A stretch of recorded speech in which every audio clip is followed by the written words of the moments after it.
What's up, everybody? Welcome to Podcast Now. I'm Alex, and in this video, we have a pretty huge, I would say, Spider-Man No Way Home leak. Now, I've covered leaks about this movie before. The last one we did was not very good. I think it was so bad, or so many people had something to say about it, that they ended up admitting, I think the next day, that it was fake. Now, I don't know if that's going to happen necessarily here, but this one sounds way more believable. There are pop-ins, like towards the end, I would argue, that don't sound right. So I'm going to go over, I'll read out the entire thing, and then we'll kind of dissect it and see, which parts seem believable, which parts seem not to. I'll give my opinion. I want you guys to have your opinion, right? You don't have to listen to me if you don't want to.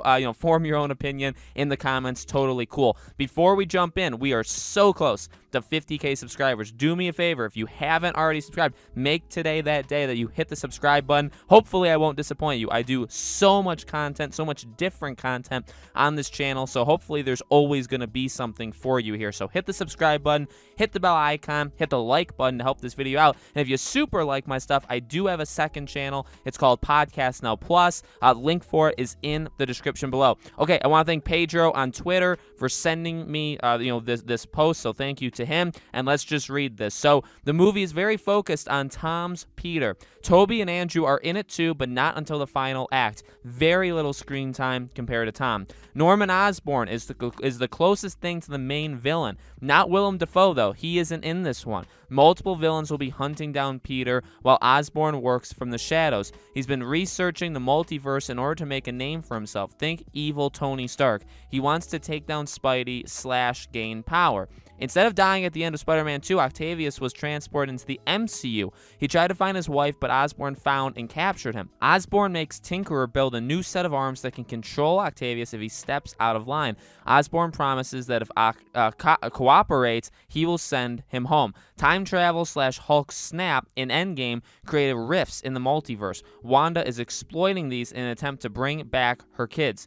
Strange alludes to it. He finds and confronts Wanda in the post-credits, likely a scene from Multiverse of Madness. Strange appears throughout the movie to help Peter. Doesn't fight, though, since he has multiverse problems to deal with. In the end, Peter can't clear his name, so Strange makes everyone forget that he's Spider-Man. Electro is green and yellow, does not look like the Amazing Spider-Man 2 version. Vulture will show up in one scene. Yes, Charlie is back. Nelson and Murdock defended Peter, multiple court scenes. Charlie is Murdock for 90%, and then Daredevil for 10%. Jameson has a bigger role and shows up in court. Tom gets new suit, but red plus black should be his main for a while. Movie ends with Peter and friends' graduation. Happy dies. Not sure what happens with Ned, but sounds like he might not be around for the next one. Zendaya should stick around, but seems to forget about her relationship with Tom. Spider-Man 4 2023 is planned to be a full-on Spider-Verse movie. Tom, Andrew, Toby, all starring. Okay, so again, that's a lot. Now, I will personally say I do think it kind of goes off the deep end towards the very end. Just my personal opinion. So I kind of want to break down each one. I'm not going to go super in depth, but I think the first thing that probably makes this sound a little bit more believable is that they say Toby, Maguire and Andrew Garfield are going to be in the movie. Now, either you believe that or you don't. There's so many, well, really, there's only two different sides you could believe, but obviously there's so many people that have an opinion on that, right? Whether they really want to believe it, or they want to believe it but they know it won't happen, or they're very much saying like absolutely not, like this won't happen. People are getting themselves too excited. Like, you have a lot of different schools of thought to it. I do think they'll be in it. Personally, I do think Andrew Garfield was lying in that interview where he said he wasn't in it, but like I've said actually before, we literally just have to wait and see. There's nothing really else we can do about it. Norman Osborn being the main villain. I don't mind that. The Willem Dafoe thing is weird, though, right? Because there were the rumors that he was on set, although none of that was ever confirmed. So it's very possible that was just, a lie basically for clicks, which I hope that they enjoyed their clicks for a day, because then after that, they really don't get any. I don't really understand why people do stupid stuff like that. But, I guess it makes sense for them to introduce him as a villain. I don't really have anything massively wrong with that. And they also say, there's going to be a lot of different villains. So, I guess we kind of expected that. Think evil Tony Stark. There it is with the you just can't let Tony Stark go again. The Doc Ock thing, I mean, look, people are probably going to be unhappy no matter what. I've said it before, like, I don't like the Tobey Maguire trilogy at all. I know a lot of people look to 1 or 2 as like their favorite, maybe even superhero film of all time, but definitely their favorite Spider-Man film.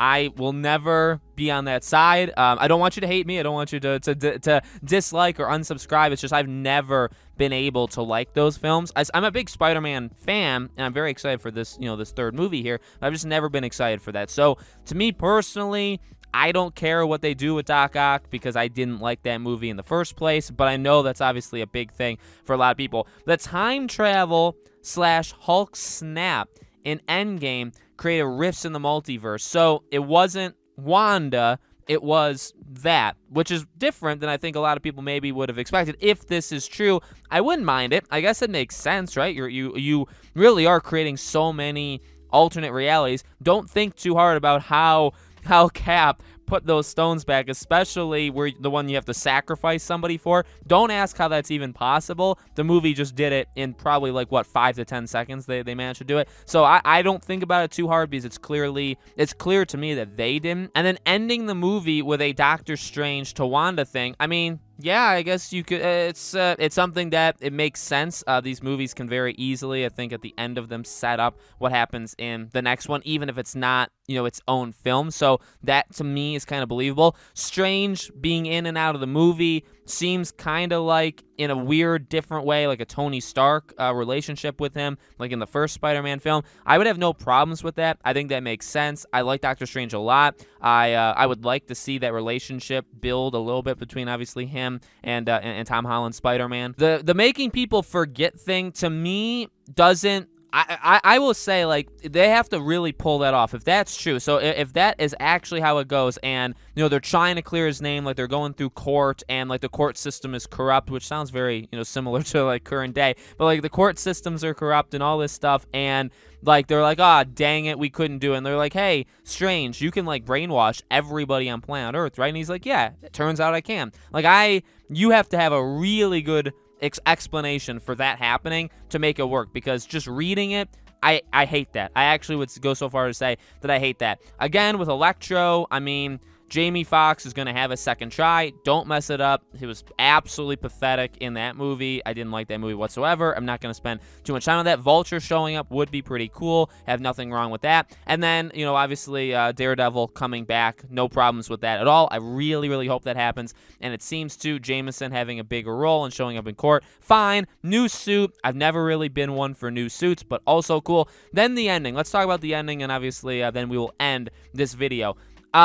It's going to end with their graduation. Happy dies. So they don't mention Happy throughout this entire conversation. They just throw out there that he's dead or he dies at some point. So I don't know who kills him, when that happens. How do people respond to that? Why you would choose Happy as somebody for that? So again, reading it sounds bad, and this is also, by the way, again, where it starts to kind of break down for me. Not sure what happens with Ned, but sounds like he might not be around for the next one, so either he dies or... And again, I mean, we did hear rumors that there could be fake-out deaths / real deaths, so maybe Happy is one of those real ones, and maybe Ned is one of the fake ones that he comes back. Zendaya should stick around. And I like how they don't say MJ, even though Ned is and Happy, but Zendaya, she gets her actual name instead of her character name. That's pretty funny. And then Spider-Man 4 already being ready to rock. I guess you would have that information when Spider-Man 3 comes out. I assume, considering the contract with Tom Holland and all this stuff, you probably do have some sort of plan as to where to go with the future.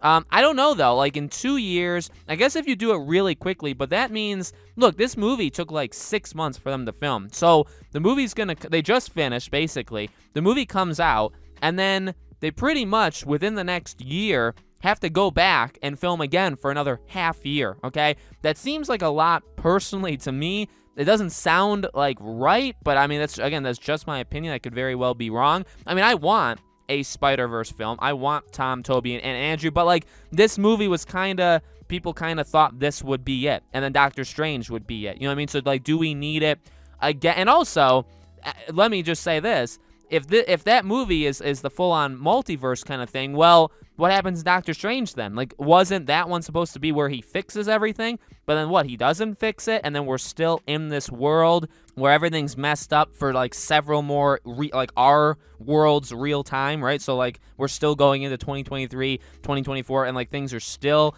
messed up. Then why'd you have the Doctor Strange movie? So, you know, I think it gets a little bit messy at the end. I don't know whether to believe this or not. It definitely sounds more right than the other one. With that being said, I don't think it's hard to sound more right than the other one because the other one was pretty bad. So ultimately, we have to wait. We'll have to see within the next couple days. Maybe this thing, not my video. I mean, hopefully my video blows up, but hopefully these leaks, you know, make it out far enough where they either are like more proven correct or the person, you know, backtracks and says, oh yeah, I just made it up again for clicks. So we'll have to kind of keep our eye on this overall leak. But let me know, guys, in the comments below, what do you think? Do you think it's real? Do you think some parts are real, some parts are fake? Let me know. Again, if you guys did like this, make sure you guys hit the like button, make sure you guys are subscribed, all that good stuff. If I ever see anything like this, you know, obviously in the future, I'll be sure to cover it. Thank you all so much for watching, and I'll see you all on the next video.